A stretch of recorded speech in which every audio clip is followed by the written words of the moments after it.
Entre gavetas frias e silêncios profundos, ele ouviu algo que não deveria. Deixa o like e se inscreve no canal. Vamos ao primeiro relato. Trabalhar no IML nos ensina que existem mortes que não terminam com o último suspiro. Algumas continuam se movendo, se reescrevendo, se recusando a aceitar o fim. Durante os meus 19 anos de plantão, vi de tudo, mas nada me marcou tanto quanto o caso do corpo sem ficha. Aquele que apareceu numa noite chuvosa e nunca mais saiu da minha cabeça. Era uma quinta-feira. Faltava pouco para o recesso de fim de ano e o movimento estava mais intenso do que o normal. Muitos acidentes de estrada, mortes solitárias, casos de violência. Eu já estava no meu terceiro plantão seguido, exausto, com as costas doendo e os olhos pesados. Foi quando o segurança me chamou no rádio. Doutor, chegou um corpo aqui, mas não tem ficha, não tem nada. Estranhei. Todos os corpos passam por registro prévio da perícia antes de serem entregues. Fui até o saguão. Lá estava ele, saco preto, lacrado, sem etiqueta visível. O motorista do rabecão já tinha ido embora, sem avisar ninguém. Levei o corpo até a Câmara Fria 5, onde deixamos os não identificados. Abri com cuidado. Era um homem branco, entre 40 e 50 anos. Bem vestido, barba feita, sem sinais visíveis de violência. Mas o rosto estava rígido demais. A rigidez cadavérica já tinha passado, mas ele parecia travado numa expressão de raiva. Voltei para o sistema para tentar localizar alguma ficha pendente. Nada. Nenhum registro de entrada, nenhum boletim de ocorrência, nenhum documento anexado. Decidi iniciar o exame básico, já que a liberação só aconteceria com laudo. Levei o corpo para a sala 2. Às 3h05 da madrugada comecei a necropsia. Tudo parecia normal nos primeiros minutos. Cortei o tórax, retirei as costelas, examinei os pulmões. Mas quando abri a cavidade abdominal, percebi algo estranho. O fígado estava quente, não morno, quente, como se o corpo ainda estivesse em atividade. Peguei o termômetro, 36,7 graus. Verifiquei o sistema mais uma vez. O corpo havia sido entregue às 23 horas. Já se passavam mais de 4 horas. Era impossível estar com aquela temperatura. Testei outros pontos. A nuca, o interior da coxa, a boca, tudo quente. Tentei buscar explicações racionais. Choque térmico, talvez, mas não fazia sentido. Decidi parar o exame por precaução. Costurei os cortes e levei o corpo de volta à Câmara 5. Quando abri a porta, tomei um susto. A maca onde ele estava antes estava ocupada por outro corpo. Um indigente que eu mesmo havia guardado ali no início da semana. Era como se tivessem trocado de lugar. Revirei todos os registros. O corpo do indigente constava como ainda armazenado, e aquele homem, o do terno cinza, continuava sem ficha. Fui até o monitor de segurança para revisar a madrugada. Às 2h58 da manhã, a câmera do corredor central gravou por 12 segundos. Mostrava uma silhueta andando lentamente. A imagem estava escura, mas clara o suficiente para ver que se tratava de um homem, com feições muito parecidas com o do corpo sem ficha. Ele caminhava nu, com os ombros arqueados, em direção à sala 2, mas não havia nenhum registro de movimentação na porta. E segundos depois, a câmera travou. Na manhã seguinte, o corpo desapareceu. A Câmara 5 estava trancada, sem sinal de arrombamento. O corpo do indigente continuava lá, mas o do homem de terno havia sumido. Nenhum rastro, nenhuma câmera externa captou movimentação. O segurança jurou que não viu ninguém sair. Fiz um boletim interno e abri investigação. Alguns colegas acharam que eu estava exausto. Um deles chegou a rir e disse: "Talvez você tenha sonhado com esse corpo." Mas 2 noites depois, o mesmo corpo voltou, embalado, limpo, lacrado, mas agora com uma etiqueta nova: João R. Antunes. O problema: João R. Antunes. Era um caso que eu já havia examinado 6 meses antes. Mesmo nome, mesma idade, mesma causa mortes, parada cardiorrespiratória de origem indeterminada. Mas os dados da nova ficha batiam com outro nome no sistema. Era como se o corpo tivesse assumido outra identidade. Comecei a desconfiar que não era apenas um erro. Havia um padrão. A cada reaparição, o corpo assumia um nome diferente, mas mantinha as mesmas características físicas. Os exames laboratoriais davam resultados idênticos. O padrão dental era o mesmo. As impressões digitais, nenhuma constava nos bancos nacionais. Pedi ajuda a um colega da antropologia forense. Ele me confidenciou que já havia visto casos semelhantes. Corpos que surgem sem histórico, sem identidade, sem coincidência biométrica. Eles os chamam informalmente de retornantes, e que a maioria deles é enviada para a cremação silenciosa, mas alguns continuam voltando. Decidi investigar por conta própria. Imprimi todas as fichas associadas àquele corpo nos últimos anos.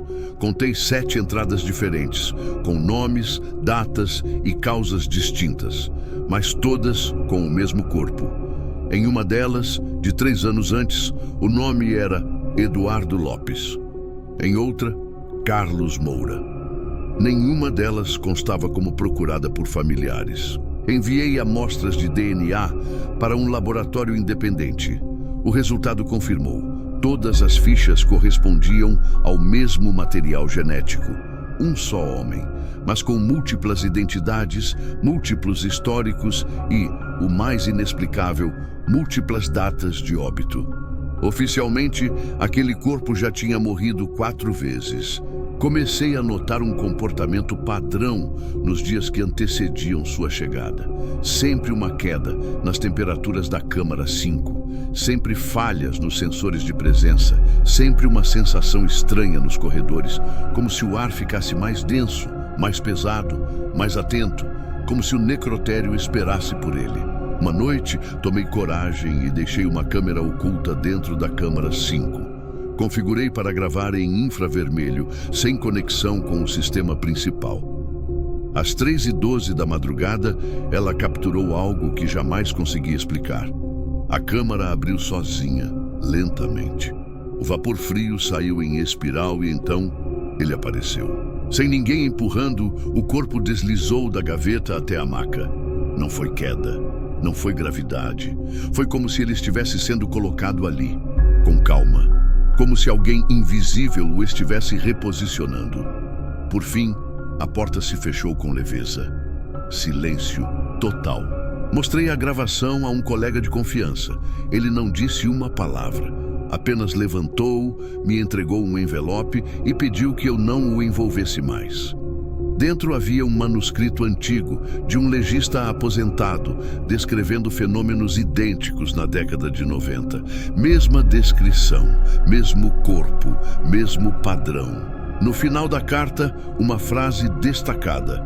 Não somos necrotérios, somos portos, e há corpos que não pertencem a lugar nenhum. Eles só passam por aqui. Desde então, deixei de buscar lógica. Passei a aceitar que há elementos do trabalho que não cabem em relatórios nem em palavras. Hoje, quando um corpo chega e ninguém o reivindica e a ficha parece limpa demais, eu já sei.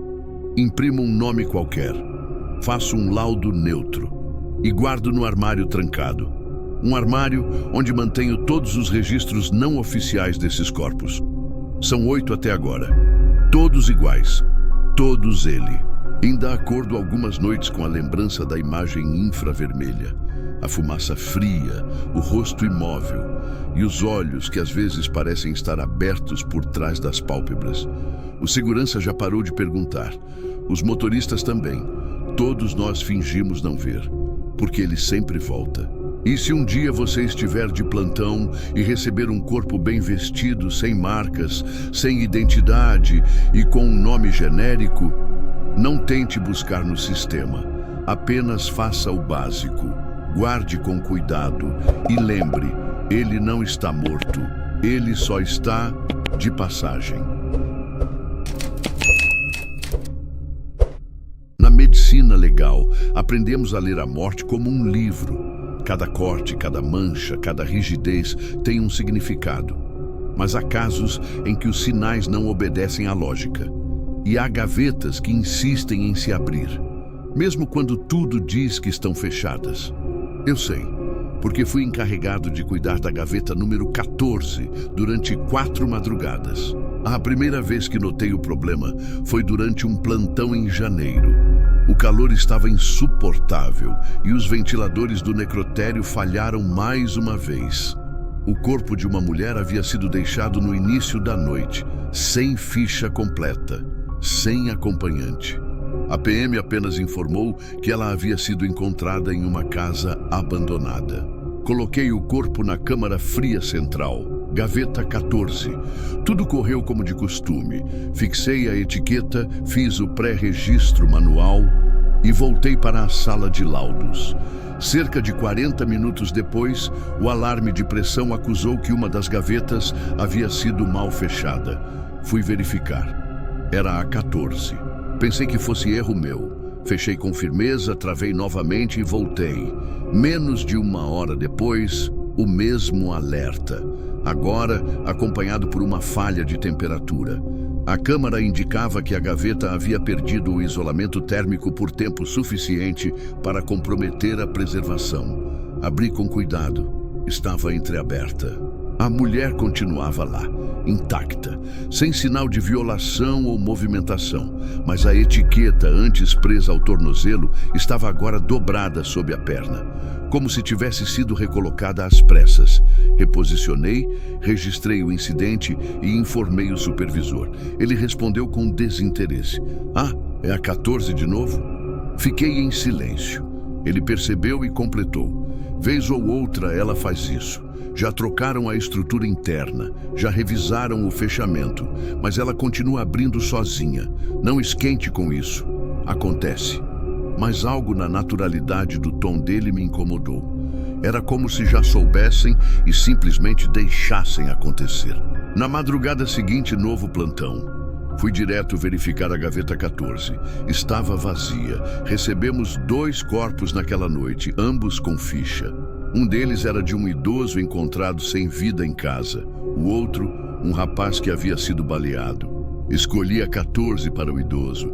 Uma forma de racionalizar. Era o corpo anterior que causava. Às 13h10 da manhã, novo alerta. Gaveta aberta. Dessa vez, fui com o celular em mãos. Queria registrar. Quando cheguei, a porta estava encostada. E no chão, diante dela, um fio de cabelo branco. Como se o idoso tivesse deixado rastro. Mas o mais estranho foi notar que os braços dele agora estavam cruzados sobre o peito. Na entrada anterior, eu havia deixado os braços ao lado do corpo como de costume. Fui até os registros para rever os vídeos. A câmera da ala havia travado por exatamente 4 minutos. Entre 3 e 4 da manhã. O mesmo período do alerta. 4 minutos sem imagens. 4 minutos em que algo aconteceu. No dia seguinte, ninguém falou sobre o ocorrido. Mas no armário dos arquivos, encontrei uma pasta parda, sem etiqueta. Dentro, cópias de formulários de incidentes, todos relacionados a 14. Um deles, de 8 anos atrás, relatava que um técnico havia sido encontrado desmaiado ao lado da gaveta, murmurando: "Ela me chamou." Em outro relatório, um legista descrevia ter ouvido batidas vindo de dentro. 3 toques espaçados, seguidos de silêncio. Um padrão que se repetia, sempre às terças ou quintas, entre 3 e 4 da manhã. Sempre com corpos sem parente, sempre com pessoas encontradas sozinhas, em silêncio, e que ninguém parecia reconhecer. No terceiro plantão, levei meu próprio cadeado. Prendi a alça da gaveta com ele, além do travamento tradicional. Registrei tudo. Às 2h59, sentei na sala ao lado com a câmera do celular apontada para a porta da câmara fria. O alerta soou às 3h11. Corri até lá. O cadeado havia sido arrancado, não quebrado, solto, como se tivesse sido destravado com a chave. Mas eu estava com a chave no bolso. A etiqueta do corpo estava agora no chão. E no lugar do idoso, havia um corpo diferente. Uma mulher, de cabelos longos, pele pálida, olhos semicerrados. Era a mesma do primeiro dia. Recuei em choque. A mesma mulher que eu havia recebido 3 noites antes, sem ficha, que havia sumido sem registro, estava de volta na gaveta 14. Mesmo rosto, mesma marca no pescoço, mesmo vestido vinho rasgado na lateral. Mas agora, nenhum sinal do corpo do idoso, como se ela tivesse tomado o lugar dele. Não registrei o ocorrido no sistema. Fiz fotos discretas. Recoloquei o corpo no saco e levei para a sala de necropsia. Precisava confirmar que não estava enlouquecendo. Mas os dados não mentiam. Mesmo padrão dentário, mesma cicatriz na perna, mesmo histórico de rigidez, mesmo sangue seco sob as unhas. Ela voltou. Decidi deixar o corpo sob observação. Tranquei a sala, mas antes de sair, parei diante dela. Os olhos estavam semiabertos. E naquele instante, eu tive certeza. Ela estava me observando. A cabeça levemente inclinada. Os músculos da face tensos. Como se soubesse que estava ali novamente e que eu sabia disso. Voltei à câmara. A gaveta 14 estava vazia. Não havia rastro do corpo do idoso, nenhum sinal de troca, nenhuma imagem nas câmeras. E o sistema havia travado mais uma vez entre 3 e 3 e 4. Exatamente o mesmo intervalo, com o mesmo ruído de fundo no áudio da gravação, um som úmido como respiração. Enviei o vídeo a um amigo perito em áudio forense. Ele isolou o ruído e me mandou a resposta com apenas 2 palavras. Isso fala. No espectro, o som forma 3 sílabas. Curvas vocais, um padrão. Algo entre me deixe ou venha cá. Não era ruído, era voz. Mas de onde? No último plantão daquela semana, fui escalado novamente para a madrugada. Fiquei acordado até as 3. A 14 permanecia trancada, sem corpo. Mas, às 3h11, a temperatura da sala caiu subitamente. O vidro do visor embaçou. E no vapor que se formou, havia uma marca de mão. Por dentro. Na manhã seguinte, fui até os arquivos e pedi a lista completa dos corpos colocados na gaveta 14 nos últimos 20 anos. Alguns estavam rasurados, outros constavam como desaparecido, muitos sem ficha completa, nomes repetidos, casos de reaparecimento. Mais de 10 corpos haviam sumido sem explicação. Na ficha mais antiga, encontrei o nome de uma mulher, Amélia F. Duarte, desaparecida em 1992. Corpo encontrado em ruínas de um hospital abandonado. Morta por inanição, sem familiares, sem histórico médico. Descrita como possível vítima de confinamento ritualístico. A primeira da gaveta 14. Pesquisei o nome. Nada, nenhuma foto, nenhuma família, nenhum documento oficial além da ficha. Mas na borda do papel, escrito à mão e quase apagado, li: ela sempre volta. Desde então, deixei de abrir a gaveta 14. Ninguém mais fala sobre ela. Os novos legistas acham que está com defeito. Não está. Hoje, quando passo pelo corredor frio do necrotério e escuto o som de metal batendo levemente, como uma gaveta tentando abrir, eu simplesmente acelero o passo. E quando, às vezes, o sensor acusa falha térmica, eu não verifico, porque sei que ela está lá, esperando que alguém esqueça de travar, esperando que outro corpo seja colocado, esperando a próxima troca. Porque a gaveta 14 não é só armazenamento, é passagem. E ela sempre volta, sempre encontra um jeito. E talvez, um dia, encontre um rosto que se pareça com o seu. Tenho quase 25 anos de experiência como médico legista. Já vi o que a vida pode fazer com um corpo quando decide ir embora. Já vi também o que as pessoas são capazes de fazer com os corpos umas das outras. Mas nada disso me preparou para o que encontrei naquela madrugada em que o registro 506 apareceu. O caso surgiu como qualquer outro. O rádio do plantão tocou pouco depois da meia-noite. Havia um corpo a ser recolhido numa casa abandonada no centro. A viatura já vinha a caminho. A PM não deu muitos detalhes. Diziam que a ocorrência era antiga, que o local era conhecido por uso de entorpecentes e invasão. À 1h20, o rabecão chegou. Desci até o setor de entrada. 2 agentes descarregavam o saco preto com mais cuidado do que o habitual. Quando abri o fecho, estranhei de imediato. O corpo era de um homem, cerca de 30 e poucos anos, mas parecia incorrupto. A pele estava seca, tensa, como de alguém que tivesse morrido há poucas horas. Mas o relatório da PM dizia o contrário. O cadáver estava ali havia no mínimo 3 dias. Nenhum odor, nenhum vazamento, nenhum sinal típico de decomposição. Peguei a ficha impressa, registro 506, sem identificação, sem impressões, sem documentos. E o campo observações trazia algo incomum. Corpo encontrado em posição fetal, mãos no rosto, olhos abertos. Decidi não colocá-lo na câmara fria imediatamente. Levei-o para a sala de observação e iniciei o exame externo. Nenhum ferimento visível, nenhuma picada, nenhuma reação defensiva. Era como se ele tivesse simplesmente parado. A expressão facial era de espanto, congelada. Olhos fixos no teto, como quem viu algo antes do fim. Fui preencher os dados no sistema digital. Digitei o número do registro, 506. Um erro surgiu na tela. Registro duplicado. Tentei novamente. Mesmo erro. Abri os arquivos antigos. Havia outro 506 arquivado em 2013. Mesmo sexo. Mesma idade estimada.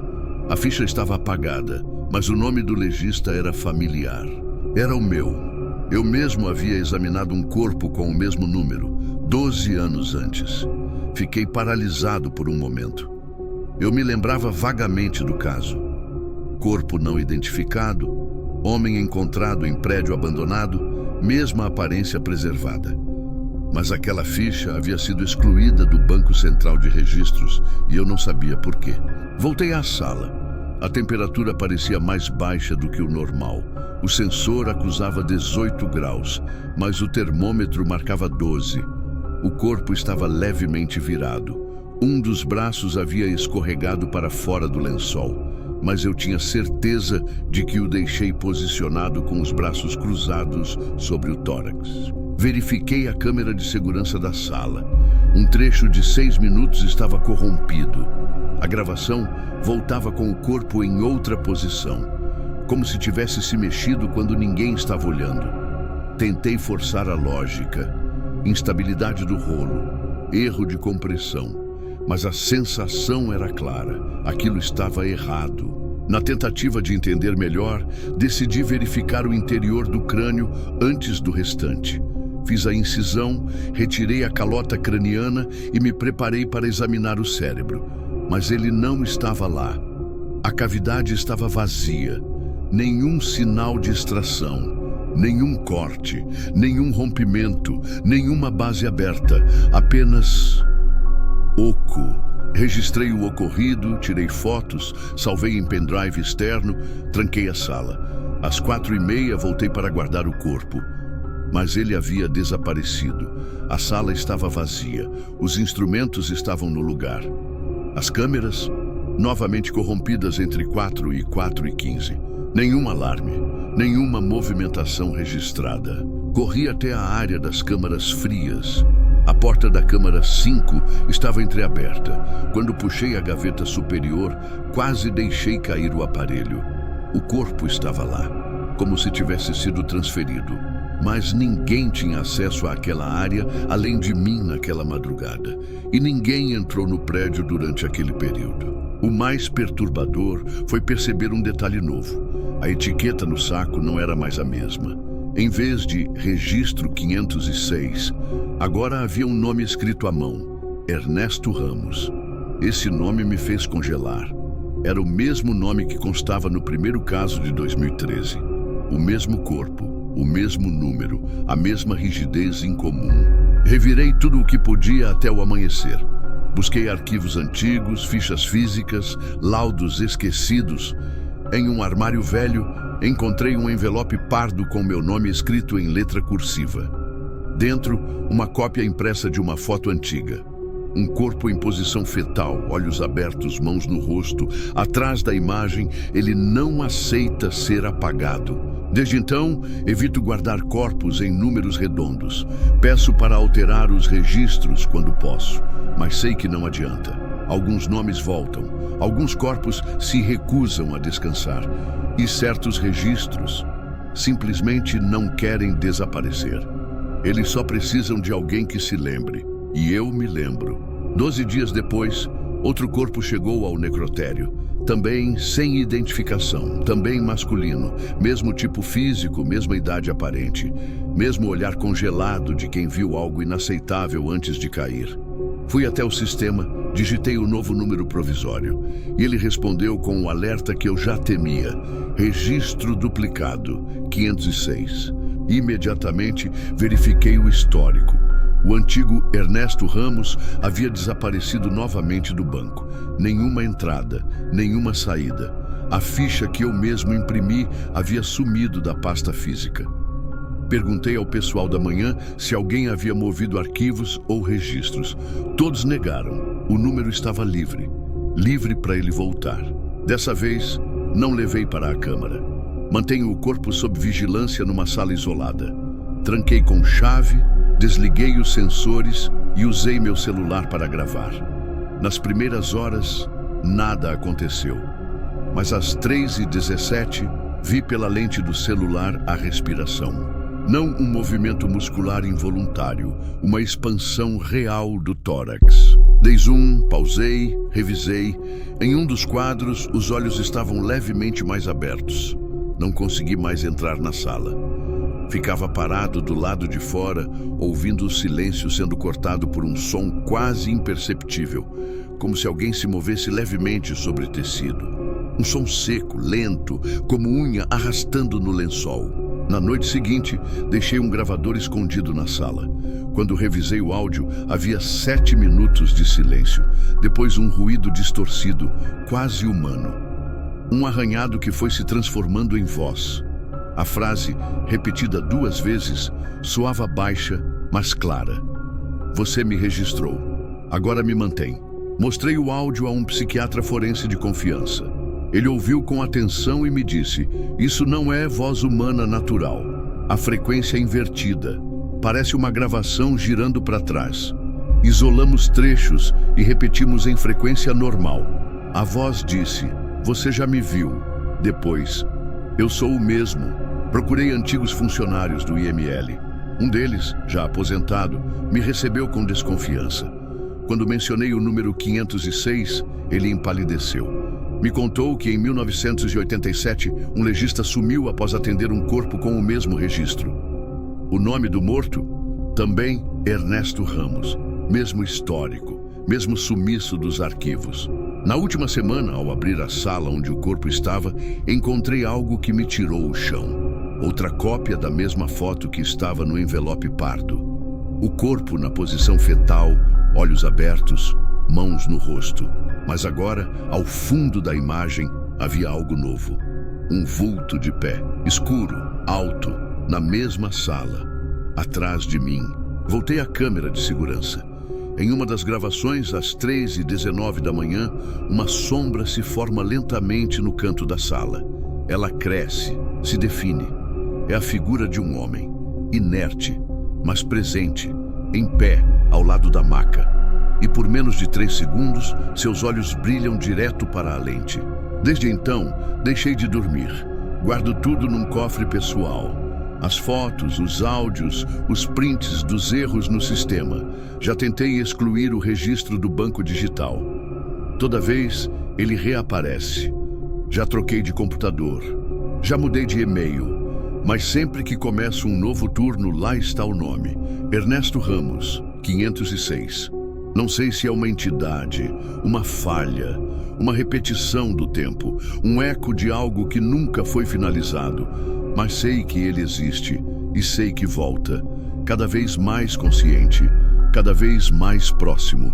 E em uma das últimas gravações, ele disse algo que ainda me persegue.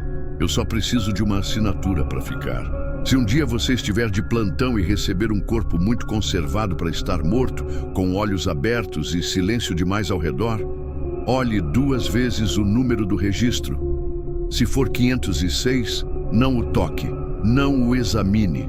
E pelo amor de Deus, não preencha o nome.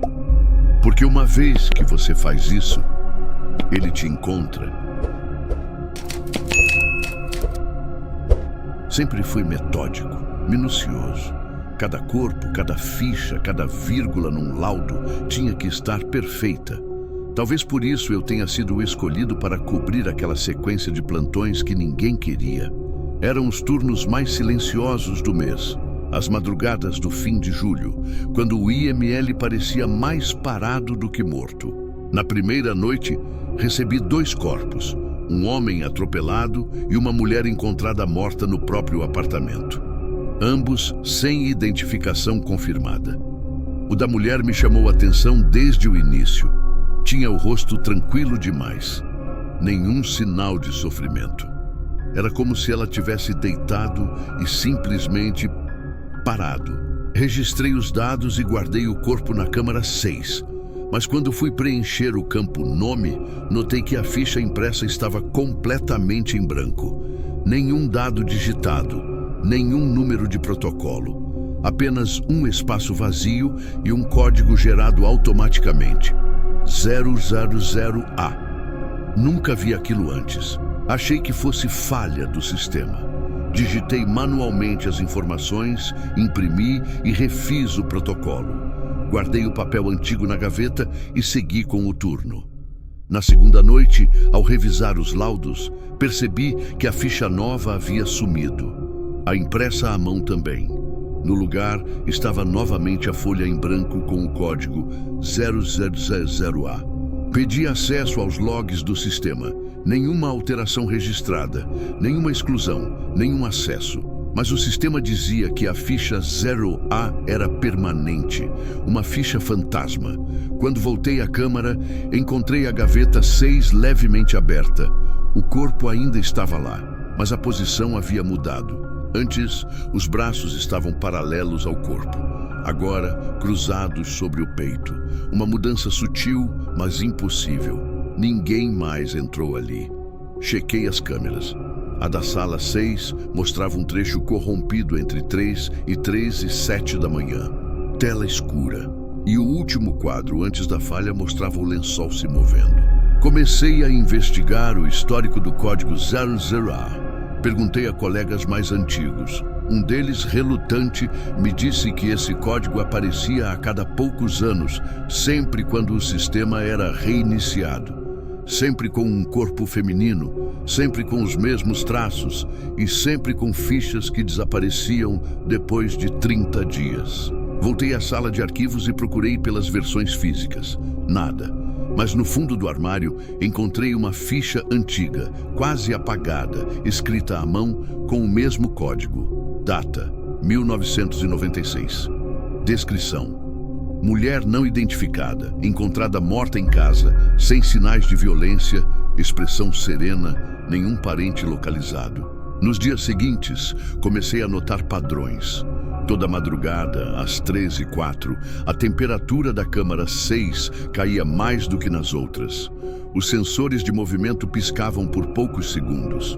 E toda vez que eu passava pela porta, sentia um arrepio leve, como se estivesse sendo observado.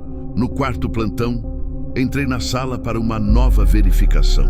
O corpo estava diferente. Os olhos, que estavam fechados, agora estavam entreabertos.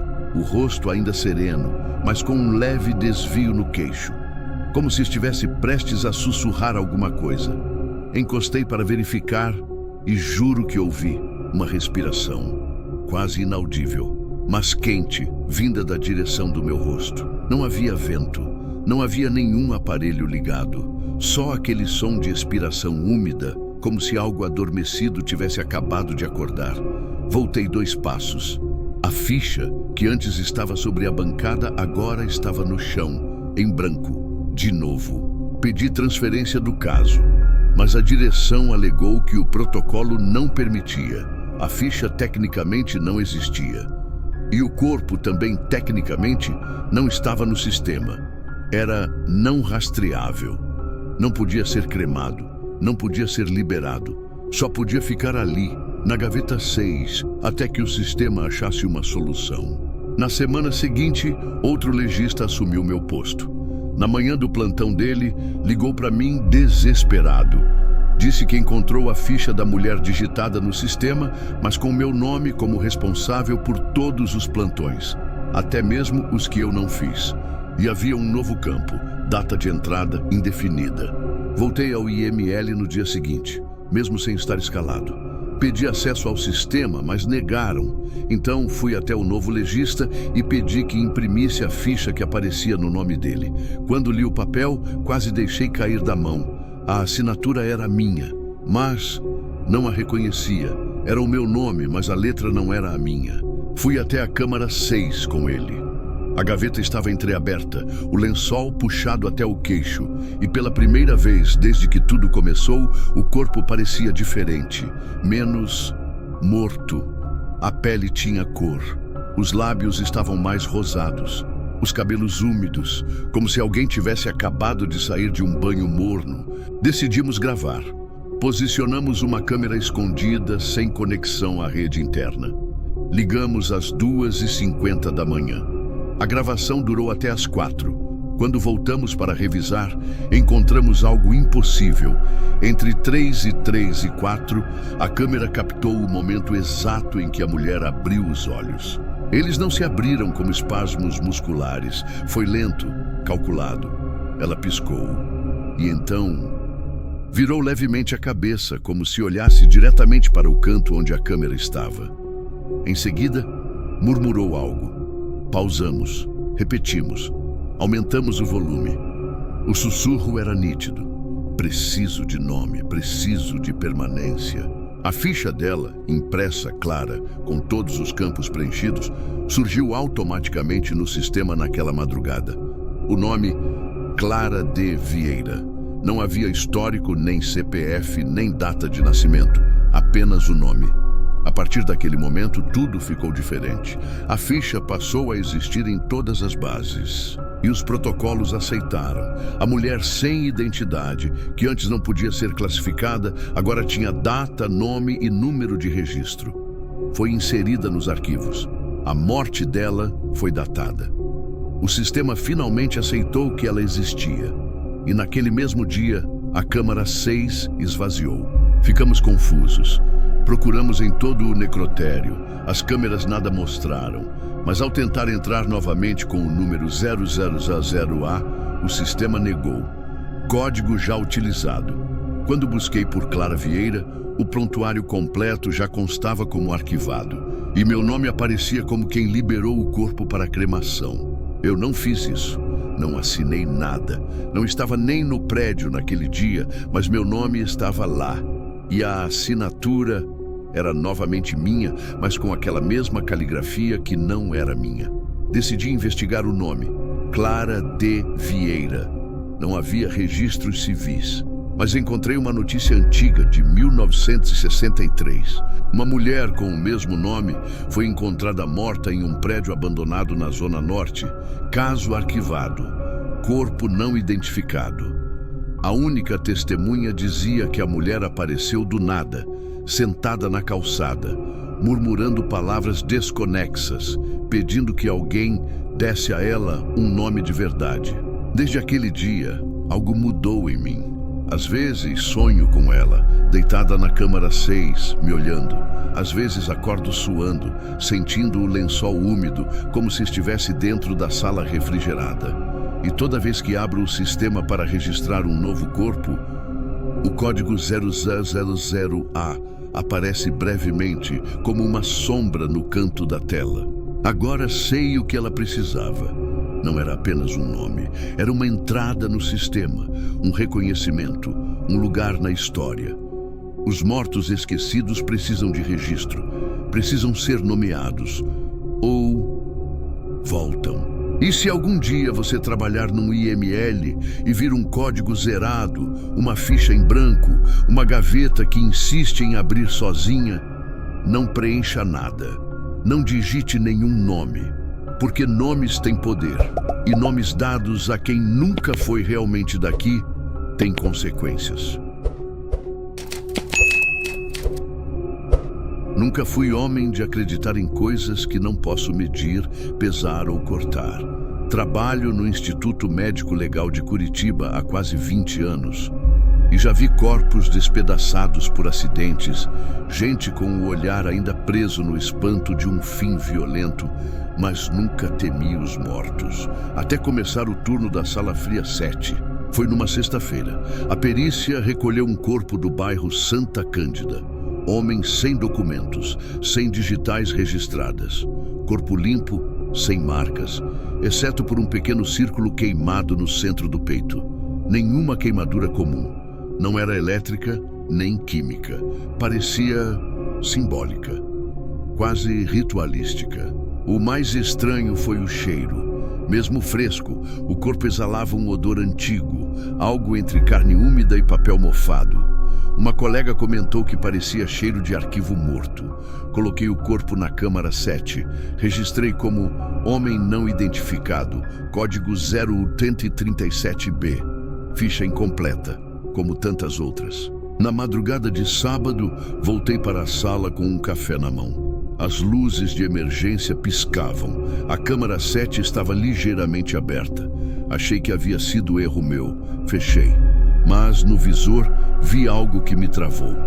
O nome Daniel Oliveira estava escrito com marcador preto direto no saco do cadáver. Verifiquei o sistema. Ninguém alterou a ficha. O nome não constava em lugar nenhum. Fui ao saco e conferi.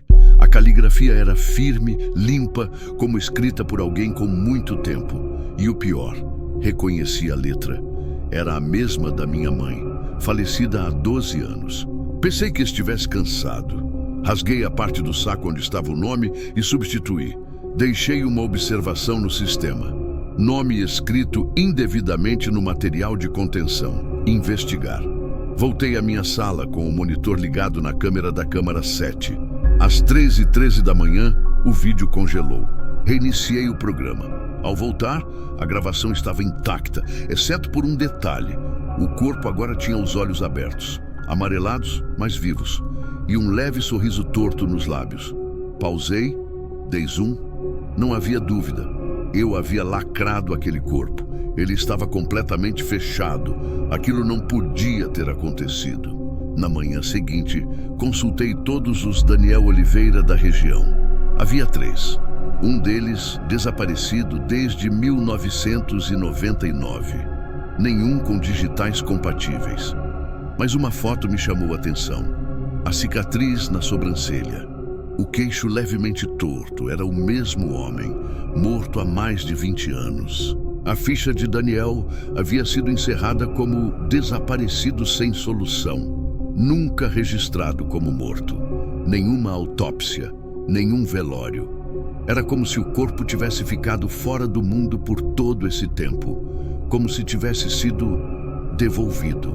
No domingo à noite, recebi um novo corpo, vítima de atropelamento. Mas ao abrir o sistema, o código 0137B estava ativo. No nome, lia-se agora, Daniel Oliveira, confirmado. A ficha estava completa, com histórico médico, nome da mãe e até endereço. Tudo recém-preenchido, mas ninguém o fez, nem eu. Pior, havia um campo extra no sistema. Última parada, câmara 7. Nunca existiu esse campo antes. Quando tentei apagar a ficha, o sistema travou. A tela escureceu e por uma fração de segundo vi refletido no monitor o rosto de Daniel, me olhando. Na manhã de segunda fui ao setor de TI. Perguntei sobre alterações no sistema. Disseram que ninguém acessou aquele código. Mostrei a tela com o novo campo Última Parada. Um dos técnicos riu. Disse que era impossível, mas quando olhou o monitor, ficou pálido. O campo ainda estava lá e agora com um novo dado, aguardando o próximo. Voltei para o necrotério e tentei pensar com lógica. Fui até a câmara 7, estava fechada. Verifiquei o visor, o corpo de Daniel ainda lá. Mas algo me fez hesitar antes de abrir. Peguei meu celular e comecei a gravar. Quando abri a gaveta, ele estava virado, de lado, de costas para a porta, como alguém que dorme. Puxei com cuidado, toquei no ombro. Gelado, sim, rigor mortis presente. Mas havia uma estranha elasticidade no pescoço, como se não estivesse ali há 3 dias. Tirei fotos, comparei com as do primeiro dia. O corpo estava mudando, ganhando cor. Perdia aquele aspecto seco de cadáver. Era como se estivesse voltando. Na terça-feira encontrei outro aviso no sistema. Campo de observação. Necessário substituição. Próxima alma pendente. Confesso que comecei a sentir medo. Nunca pensei que usaria essa palavra no IML. Alma. Mas ali estava. E eu sentia, lá no fundo, que aquilo não era metáfora.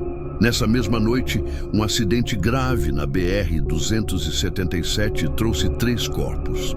2 deles foram levados para câmaras normais. O terceiro, por engano, foi parar na 7. Um auxiliar novato colocou lá. Quando descobri, corri até a sala. A câmara estava vazia. Os 2 corpos ainda estavam nos seus lugares, mas o da 7 havia desaparecido. Pensei em acionar a polícia, mas que tipo de explicação eu daria? O cadáver sumiu porque a gaveta está ocupada por um morto que não aceita companhia? Era isso que eu pensava. Soava absurdo até para mim, mas no fundo sabia. Daniel ainda estava lá. Naquela madrugada, sentei diante da tela. A câmera da sala 7 mostrava apenas a gaveta fechada, mas às 3h13 ela abriu sozinha, devagar. O saco de cadáver estava vazio e pela primeira vez vi Daniel em pé, nu, imóvel, encarando a câmera, os olhos abertos, os braços ao lado do corpo. Ele sorriu e apontou para a tela. Na tela, meu nome apareceu. Campo de substituição. Carlos Henrique da Silva. Identificado. Eu. Meu nome completo, meu número de registro. Tudo ali. Como se eu fosse o próximo. Desliguei tudo, saí correndo, vomitei no corredor. Liguei para o coordenador e disse que precisava de licença. Não voltei ao IML desde então. Mas os pesadelos não cessam. Sonho com gavetas que se abrem sozinhas, com corpos que me chamam, com sistemas que me registram como encaminhado. A cada novo dia, recebo ligações estranhas, chamadas mudas. Quando atendo, ouço apenas a ventilação gelada das câmaras. Essa história pode parecer devaneio de um homem cansado, mas se você trabalha ou vier a trabalhar num necrotério, lembre-se, há corpos que não querem ser enterrados. Há almas que foram esquecidas por tempo demais. E algumas querem lugar entre os vivos. Se um dia vir um campo chamado Última Parada no sistema, não ignore. E se seu nome aparecer lá, não adianta correr. A câmara 7 sempre cabe mais um. Deixa o like, confere se já é inscrito do canal e comente qual tema você mais gosta de assistir.